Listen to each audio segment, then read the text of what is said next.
മാന്യപ്രേക്ഷകർക്ക് എൻ്റെ പ്രണാമം. 2 കമൻറ്റുകൾ. ഒന്ന്, മാതൃഭൂമിയിൽ വന്നൊരു കമൻറ്റ്. 2, ഒരു വ്യക്തി യൂട്യൂബിൽ എഴുതിയ കമൻറ്റ്. അതിലൊരു കമൻറ്റ് വിമർശനാത്മകമായിട്ടല്ല, ഒന്ന് ചിന്തിക്കാൻ വേണ്ടി ഞാൻ വായിക്കുകയാണ്. ഖുർആൻ ചിന്തകൾ എന്ന് പറയുന്ന ജൂൺ മാസം 13 തിങ്കളാഴ്ച മാതൃഭൂമിയിൽ വന്ന ബഹാവുദ്ദീൻ മുഹമ്മദ് നദ്വി എഴുതിയതാണ്. ടൈറ്റില് കൊലപാതകം മഹാഭാരതം. ഇതാണ് കൊടുത്തിരിക്കുന്നത്. ഇതിൽ ഞാൻ ഖുർആനിലെ വരികൾ, വിശുദ്ധ ഖുർആൻ 5:32, അതിൽ കൊടുത്തിരിക്കുന്ന വരി ഒന്ന് നോക്കാം. ഈ വധമുണ്ടായ കാരണത്താൽ ഇസ്രായേലുകാർക്ക് ഇപ്രകാരം നാം വിധി നൽകി, പ്രതിക്രിയയോ നാട്ടിൽ കുഴപ്പമുണ്ടാക്കിയതിനോ അല്ലാതെ ഒരാൾ മറ്റൊരാളെ വധിച്ചാൽ മനുഷ്യകുലത്തെ ഒന്നടങ്കം അവർ കൊന്നതുപോലെയാണ്. ഒരാളെ കൊലയിൽ നിന്ന് വിമുക്തനാക്കിയാൽ മനുഷ്യരെ മുഴുവൻ അതിൽ നിന്ന് രക്ഷിച്ചതുപോലെയും. നമ്മുടെ ദൂതന്മാർ സ്പഷ്ട ദൃഷ്ടാന്തങ്ങളും കൊണ്ടു ചെന്നിട്ടും അവരിൽ അധികം പേരും പിന്നെയും ഭൂമിയിൽ അതിക്രമം കാട്ടുകയായിരുന്നു. യഥാർത്ഥത്തിൽ ഖുർആൻ പറഞ്ഞിരിക്കുന്ന വരി നോക്കാം. മിനിഞ്ഞാന്ന് ഓർലൻഡോയിൽ വളരെ പാവപ്പെട്ട 51 പേരെ കൊന്നു, വെറുതെ വെടിവെച്ചു കൊന്നു. ISISന്റെ ഭാഗമാണെന്ന് പറഞ്ഞു. കാരണം ഇസ്ലാം സ്വവർഗരതിയെ അനുകൂലിക്കുന്നില്ല എന്ന കാരണത്തിൽ. ശരിക്കും ഇസ്ലാം മതം തന്നെ ഇപ്പോ കൊലപാതകത്തിൻ്റെ ഒരു പര്യായമായി മാറിയിരിക്കുന്നു. ഏത് തരത്തിൽ നോക്കിയാലും ബോംബ് ഉണ്ടാക്കുക, കുഴി ബോംബ് വയ്ക്കുക, കഴുത്തറുത്ത് കൊല്ലുക, പച്ചയ്ക്ക് കോഴി ഇറക്കണമാതിരി നശിപ്പിക്കുക. ഞാനിത് പല പ്രാവശ്യം പറഞ്ഞിട്ടുണ്ട്. ഇപ്പൊ വീണ്ടും എന്തിനാ പറഞ്ഞത്? ഖുറാനിൽ പറഞ്ഞിരിക്കുന്നത് ഒരാളെ കൊന്നാൽ മാനവരാശിയെ മുഴുവനും കൊന്നതായിട്ട് കണക്കാക്കും, ഒരാളെ രക്ഷിച്ചാൽ മാനവരാശിയെ മുഴുവനും രക്ഷിച്ചതായിട്ട് കണക്കാക്കും എന്ന വിശുദ്ധ ഖുറാനിലെ വരിയും ഈ കേരളത്തിലെയും ഭാരതത്തിലെയും ലോകത്തിലെയും മുസ്ലിം എന്ന് പറയുന്ന വിഭാഗത്തിൽപ്പെട്ട ജനങ്ങളും, എല്ലാവരുമല്ല, മുസ്ലിം എന്ന വിഭാഗത്തിൽപ്പെട്ട ജനങ്ങളും അതേപോലെ തന്നെ അവരുടെ അനുയായികളും ഈ ഖുറാനിലെ വരികൾ പഠിക്കാതെയോ പ്രവാചകന്റെ അനുയായികൾ എന്ന് പറഞ്ഞ് തെറ്റായിട്ട് നടക്കുകയോ ചെയ്യുമ്പോഴും ഇസ്ലാമിക സമൂഹം അതിനെ എതിർക്കുകയോ അതിനെതിരെ എന്തെങ്കിലും ഒരു പ്രസ്താവനകളെങ്കിലും നടത്തുകയോ ചെയ്യണില്ല. എന്നിട്ടും പകല് SFIയും രാത്രി NDFും പകല് CPMും രാത്രി PDPയുമായിട്ട് നടക്കുന്നവര്. ഞാൻ മിനിഞ്ഞാന്ന് പറയുകയുണ്ടായി റംസാനെ കുറിച്ച് പറയുമ്പോൾ, ഏത് തരത്തിലുള്ള നെഗറ്റീവുകളും സമൂഹത്തിലുണ്ടെങ്കിൽ അതിൽ ആരുടെ പേരാ വരുന്നത് എന്ന് മാത്രം ഒന്ന് ചിന്തിക്കാം. ഖുറാനിൽ ഇപ്പൊ ഞാൻ വായിച്ച വരിയും യഥാർത്ഥവും തമ്മിൽ എങ്ങനെയുണ്ട്? ലോക മുസ്ലിങ്ങൾ ഇന്ന് ലോകത്തിന് തന്നെ ഭയമുണ്ടാക്കുന്ന ലെവലിലാണ് നിൽക്കുന്നത്. ഇനി രണ്ടാമത്തെ ഒരു പോയിന്റ്, അത് യൂട്യൂബിൽ ഒരാൾ കമന്റ് ചെയ്താണ്. സാം എന്നാണ് പേരെന്ന് തോന്നുന്നു. യേശുക്രിസ്തുവിനെ ഒരാൾക്കും തോൽപ്പിക്കാൻ സാധിക്കില്ല. യേശുക്രിസ്തു മാത്രമേ പറഞ്ഞിട്ടുള്ളൂ ഞാൻ നിന്നെ സ്നേഹിക്കുന്നു എന്ന്. ഈ ഞാൻ നിന്നെ സ്നേഹിക്കുന്നു എന്ന് പറയാൻ അത്രയും വലിയ ബുദ്ധിമുട്ടൊന്നുമില്ല. ആരെ വേണമെങ്കിലും പറയാം. ഈ എല്ലാ വിമൻസ് കോളേജിന്റെ മുമ്പിൽ ആണുങ്ങൾ വരുമ്പോഴും ഇതൊക്കെ തന്നെയാ പറയാ. ഞാൻ നിന്നെ സ്നേഹിക്കുന്നു എന്ന് പറയുന്നത് വലിയൊരു നേട്ടമാണെന്ന് വിചാരിക്കല്ലേ. ശ്രീകൃഷ്ണൻ അതിനേക്കാൾ 5 ഇരട്ടി അപ്പുറത്തുള്ളത് പറഞ്ഞിട്ടുണ്ട്. മാമേ വൈശ്യതി സത്യം തേ പ്രതിജാനേ പ്രിയോസിമേ സർവധർമാൻ പരിത്യജ്യ മാമേകം ശരണം വ്രജ അഹം ത്വാ സർവപാപേഭ്യോ മോക്ഷയിഷ്യാമി മാ ശുച. മാമേ വൈശ്യതി സത്യം തേ, അല്ലയോ അർജുന, ഞാൻ സത്യം ചെയ്യുന്നു. പ്രതിജാനേ പ്രിയോസിമേ, നീ ഏറ്റവും പ്രിയപ്പെട്ടവനാണ് എനിക്ക് എന്നറിഞ്ഞുകൊണ്ട് ഞാൻ സത്യം ചെയ്യുന്നു. സർവധർമാൻ പരിത്യജ്യ, ഇപ്പൊ നീ വേറെ ഒരു കാര്യത്തെയും കുറിച്ച് ചിന്തിക്കേണ്ട. മാമേകം ശരണം വ്രജ, ഈ കുരുക്ഷേത്ര ഭൂമിയിലെ ക്രൈസിസില് നീ ചെയ്യേണ്ട ക്ഷത്രിയ ധർമ്മം മാത്രം ചെയ്യാം.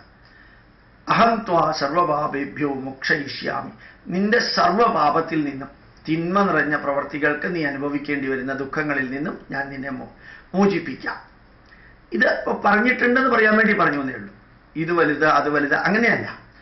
പക്ഷെ യേശുക്രിസ്തു ഈ സ്നേഹമെല്ലാം കാണിച്ചപ്പോഴും ഓർമ്മിക്കുക, ഞാൻ എപ്പോഴും പറയാറുള്ള വരി കൂട്ടിയാണ്, ഈ സെയിന്റ് ഫ്രാൻസിസ് സേവിയർ ഈ സ്നേഹിക്കുന്നു എന്ന വരി ജീവിതത്തിൽ പകർത്തിയിരുന്നു എങ്കിൽ 40,000 ഹിന്ദുക്കളുടെ കഴുത്തറത്ത് കൊല്ലുമായിരുന്നു. ഒരുപക്ഷെ ഈ പറഞ്ഞാൽ ചോദിക്കുമായിരിക്കും എന്താ തെളിവുള്ളത്. ഇൻക്വിസിഷൻ ഓഫ് ഗോവ എന്ന പുസ്തകം ഒന്ന് വായിച്ചാൽ മനസ്സിലാക്കാൻ സാധിക്കും. തകർത്ത ക്ഷേത്രങ്ങൾ നശിപ്പിച്ച് ആ കൊലയാളിയെ തന്നെ വിശുദ്ധനാക്കിയിരിക്കുന്നു. ഞാൻ നിന്നെ സ്നേഹിക്കുന്നു എന്ന് പറഞ്ഞ ആ വരി സ്വീകരിച്ചിരുന്നുവെങ്കിൽ ഈ അഭയ എന്ന സ്ത്രീയെ ഇങ്ങനെ കൊലപാതകം ചെയ്യുമായിരുന്നു. ഞാൻ നിന്നെ സ്നേഹിക്കുന്നു എന്ന യേശുക്രിസ്തുവിന്റെ വരി ജീവിതത്തിൽ പകർത്തിയിരുന്നുവെങ്കിൽ ഈ പോട്ട ധ്യാന കേന്ദ്രത്തിൽ ഇത്രയും അധികം മരണം ഉണ്ടാകുമായിരുന്നോ?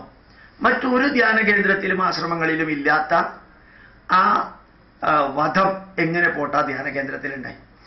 ഞാൻ നിന്നെ സ്നേഹിക്കുന്നു എന്ന ആ യേശുക്രിസ്തുവിന്റെ വരി നടപ്പാക്കിയിരുന്നു എങ്കിൽ ഓസ്ട്രേലിയയിൽ 2-3 പ്രാവശ്യം ഞാൻ പോയപ്പോൾ കണ്ടത്, അവിടെയുള്ള കറുത്ത വർഗക്കാരെ ശരിക്ക് കുതിരപ്പുറത്ത് കയറി ഈ ക്രിസ്ത്യാനികൾ, നിരന്തരം പള്ളിയിൽ പോകുന്ന ക്രിസ്ത്യാനികളായ ഇംഗ്ലീഷുകാര്, അവരെ ചാട്ടവാറുകൊണ്ട് അടിച്ച് വെടിവെച്ച് അവിടുത്തെ കറുത്ത വർഗക്കാരെ എത്ര പേരെ ഒരു ദിവസം കൊല്ലുന്നുവോ അത്രയുമാണ് അയാളുടെ ക്രിക്കറ്റിലെ റൺസ് പോലെ പോയിന്റ്.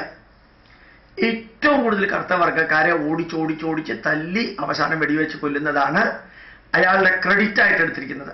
തനി ക്രൈസ്തവ ജനതയാണത് ചെയ്തത്.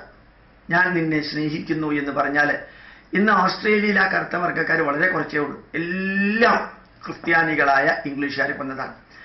ഈ ക്രിസ്ത്യാനികളായ ഇംഗ്ലീഷുകാർ ആൻഡമാൻ നിക്കോബാർ ഐലൻഡിൽ ചെന്ന് റോസ് ഐലൻഡിൽ കയറി ആദ്യം വലിയൊരു പള്ളിയാണ് പണിതത്. ആ പള്ളി ഇപ്പോഴും ഉണ്ട് അവിടെ, ഇടിഞ്ഞു പൊളിഞ്ഞെന്ന് മാത്രമേ ഉള്ളൂ.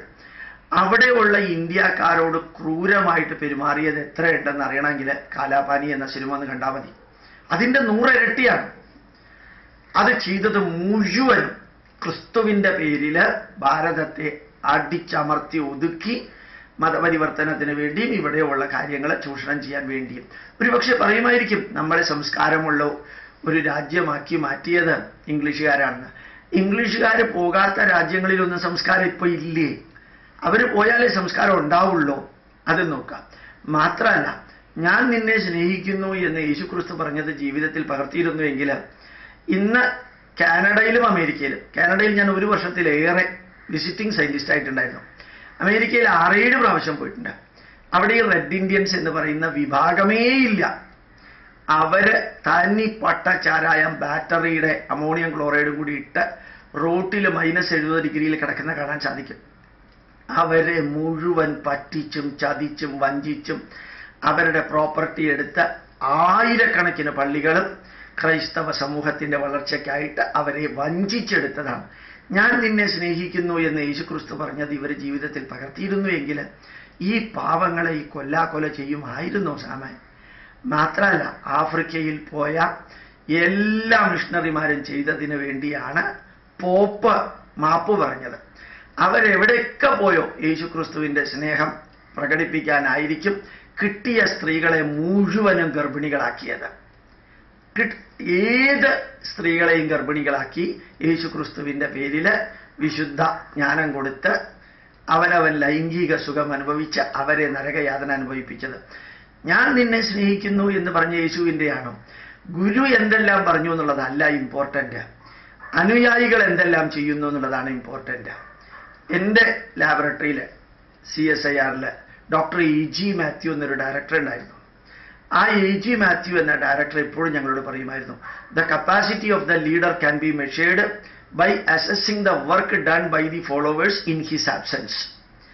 ഒരു ലീഡറുടെ കപ്പാസിറ്റി എന്ന് പറയുന്നത് ആ ലീഡർ ഇല്ലാത്തപ്പോൾ ലീഡറുടെ അനുയായികൾ ഓരോ വർക്കും എങ്ങനെ ചെയ്യുന്നു എന്നുള്ളതിൻ്റെ അനുസരിച്ചിട്ടാണ്. The capacity of a leader can be assessed അല്ലെങ്കിൽ evaluated by assessing the work done by the followers in his absence. ലീഡറുടെ ആബ്സെൻസിൽ ഈ ലീഡർ എന്ന് പറയുന്ന യേശുക്രിസ്തുവിനെ മുമ്പിൽ വെച്ച് കാട്ടിക്കൂട്ടുന്ന കൊള്ളരുതായ്മയും ചതിയും വഞ്ചനയും എത്രയാ ഉള്ളത്. അപ്പൊ യേശുക്രിസ്തുവിനെ ജയിക്കാൻ സാധിക്കില്ല. യേശുക്രിസ്തുവിനെ തന്നെ കൊന്നത് നിങ്ങളാ. ആ കൊല നടത്തിയ കയറാണ് കഴുത്തിലിട്ടുകൊണ്ട് നടക്കുന്നത്. ആ യേശുക്രിസ്തുവിന്റെ തന്നെ ചോരയാണ് വീഞ്ഞായിട്ട് കുടിക്കുക. യേശുക്രിസ്തുവിന്റെ ശരീരം തന്നെയാണ് അപ്പായിട്ട് തിന്നുക. ഇത്രയും പ്രാകൃതമായിട്ടുള്ള ഒരു ജനത. പക്ഷെ നല്ല ഡ്രസ്സും പാൻറ്റും ടൈയൊക്കെ കെട്ടിക്കൊണ്ട് നടക്കുന്നുണ്ടായിരിക്കും. സാമാന്യ ബുദ്ധിക്ക് യോജിക്കാത്ത വിധത്തിൽ ആദത്തിന്റെ വാരിയിൽ നിന്ന് അവയെടുത്തു. അവന് കുട്ടിയുണ്ടായി. ആ കുട്ടി കല്യാണം കഴിച്ചു. ആ പെണ്ണ് എവിടെ നിന്നെന്ന് ചോദിച്ചാൽ ഒന്നും അറിഞ്ഞ. അപ്പോ ഇത്രയും വികൃതമായിട്ടുള്ള എക്സ്പ്ലനേഷനോട് കൂടിയത്, ഇനി അതിലെ നന്മകൾ എടുത്തിട്ടാണ് ജീവിക്കുന്നതെങ്കിൽ ആ നന്മകൾ കാണിച്ചു എന്നുള്ളതിന് ഒരു തെളിവുമില്ല. ക്രൈസ്തവ സമൂഹം ലോകത്തിൽ എക്സ്പ്ലോയിറ്റേഷൻ ചെയ്യാനും അവനവന്റെ അധികാരവും സമ്പത്തും ഉണ്ടാക്കാനും മാത്രമേ വേറെ ഏത് രാജ്യത്തിലും പോയിട്ടുള്ളൂ എന്നുകൂടി ഓർമ്മിക്കുക. അത് മിഷണറി ആയിട്ടാണെങ്കിലും ബിസിനസ്മാൻ ആയിട്ടാണെങ്കിലും അല്ലെങ്കിൽ രാജ്യം കീഴടക്കാനാണെങ്കിലും ഭരിക്കാനായിട്ടാണെങ്കിലും ഇത് തുറന്ന മനസ്സോടുകൂടി നിങ്ങൾ ചിന്തിച്ചാൽ മനസ്സിലാക്കാൻ സാധിക്കും. ഖുറാനിലെ നേതാവിൻ്റെ അനുയായികൾ ചെയ്യുന്നതും ബൈബിളിലെ നേതാവിൻ്റെ അനുയായികൾ ചെയ്യുന്നതും തമ്മിലുള്ള ആ പ്രത്യേകതകൾ ഒരേ രീതിയിൽ, നേതാവ് വല്ലതും നല്ലത് പറഞ്ഞിട്ടുണ്ടെങ്കിൽ, പറഞ്ഞിട്ടില്ല എന്ന് ഞാൻ പറയണില്ല, പറഞ്ഞിട്ടുണ്ടെങ്കിൽ അതൊന്നും അനുസരിച്ചിട്ടല്ല അനുയായികൾ. കേരളത്തിലെ ക്രിസ്ത്യാനികളും ബിഷപ്പുമാരും ഉൾപ്പെടെ മിനിഞ്ഞാന്ന് കടപ്പായില് ഒരു ബിഷപ്പിനെ തട്ടിക്കൊണ്ടുപോയി. കടപ്പ ആന്ധ്രയിലെ ഒരു ബിഷപ്പിനെ തട്ടിക്കൊണ്ടുപോയി. അന്വേഷിച്ചു വന്നപ്പോൾ 14 പേരെ അറസ്റ്റ് ചെയ്തു. അതിൽ ഒരാള് ഫാദർ മോഹൻ റെഡ്ഡി, രണ്ടാമത്തെ ആള് ജിജു റെഡ്ഡി, ഫാദർ ജിജു റെഡ്ഡി. രണ്ടുപേരും കൂടിയാണ് ഈ ബിഷപ്പിനെ തട്ടിക്കൊണ്ടുപോയത്. എന്തിനറിയോ? ബിഷപ്പ് ഇവർക്ക് ആവശ്യമായിട്ടുള്ള പൈസ കൊടുക്കണില്ല. അപ്പൊ ബിഷപ്പിന്റെ പൈസ മുഴുവനും തട്ടിയെടുക്കാനാണ് മിനിഞ്ഞാന്ന് അറസ്റ്റ് നടന്നത്. അതായത് 2 ഫാദർമാരെ അറസ്റ്റ് ചെയ്തത് ബിഷപ്പിനെ തട്ടിക്കൊണ്ടുപോയതിന്. അതുപോലെ തന്നെ നമുക്ക് ബാംഗ്ലൂർ ഒരു പള്ളിയിലച്ചനെ കൊന്നു. ഒരു അന്വേഷണമേ ഇല്ല. ആരാ കൊന്നത്? അകത്തുനിന്നാ കൊന്നത്. അപ്പൊ ഇങ്ങനെ ഓരോ പള്ളിയിലും ഓരോ സ്ഥലത്തും ഈ വധവും ഈ ക്രിമിനൽ കുറ്റങ്ങളും നടക്കുമ്പോൾ ക്രൈസ്തവ സമൂഹത്തിനുള്ള ആ മസിൽ പവർ ഉപയോഗിച്ച് നീതിന്യായ വ്യവസ്ഥയെ പോലും ഡിസ്റ്റോർട്ട് ചെയ്തിട്ട് പോകുന്നു. ഇപ്പൊ അഭയ കേസിന്റെ ചർച്ച മുഴുവനും CDയെ കുറിച്ചിട്ടാണ്, ആ കൊന്നതിനെ കുറിച്ചല്ല. അതുപോലെ ബെനഡിക്റ്റ് എന്ന് പറയുന്ന ഒരു ബിഷപ്പാണെന്ന് തോന്നുന്നു, കോടതി അസന്നിഗ്ധമായിട്ട് പ്രഖ്യാപിച്ചതാണ് അദ്ദേഹമാണ് കൊലയാളി എന്ന്. പക്ഷെ അദ്ദേഹം മരിക്കുന്നതിന് മുമ്പ് അമ്മയ്ക്കൊരു കത്തെഴുതി. അമ്മയ്ക്ക് തോന്നുന്നുണ്ടോ ഞാൻ ഇതെല്ലാം ചെയ്യുമെന്ന് പറഞ്ഞ് അമ്മയ്ക്ക് കത്തെഴുതി. ആ കത്ത് ഈ ബെനഡിക്റ്റിന്റെ ശവപ്പറമ്പിൽ വെച്ചിട്ട് ഇപ്പൊ ബെനഡിക്റ്റിനെ വിശുദ്ധനാക്കാൻ പോവുകയാണ്. ഇതൊക്കെ എങ്ങനെയാ? ഇപ്പൊ ഈ കോടതി വിധി ഇത്രയും അസന്നിഗ്ധമായിട്ട് പ്രഖ്യാപിക്കണമെങ്കിൽ അതിന് അതിൻ്റെതായിട്ടുള്ള തെളിവുകൾ വേണമല്ലോ. ആ ഫാദർ ബെനഡിക്റ്റിനെ വാഴ്ത്തപ്പെട്ടവനും പിന്നീട് വിശുദ്ധനാക്കാൻ പോവാണ്. വളരെയധികം ചിന്തിക്കണം. ഇത്രയും പുണ്യവാളന്മാരിൽ ഓരോരുത്തരും, സെയിന്റ് സെബാസ്റ്റ്യൻ ആണെങ്കിലും സെന്റ് ജോർജ് ആണെങ്കിലും സെയിന്റ് ഫ്രാൻസിസ് സേവിയർ ആണെങ്കിലും ഇവരൊക്കെ കാട്ടിക്കൂട്ടിയിരിക്കുന്ന കൊലപാതകം എത്രയാണെന്ന്. ഞാൻ നിന്നെ സ്നേഹിക്കുന്നു എന്ന് പറഞ്ഞതുകൊണ്ടൊന്നും കാര്യമായില്ല. അത് പ്രാവർത്തികമാക്കിയിട്ടുണ്ടോ അനുയായികൾ? അതാണ് ഇമ്പോർട്ടൻ്റ്. പ്രണാമം, നമസ്കാരം.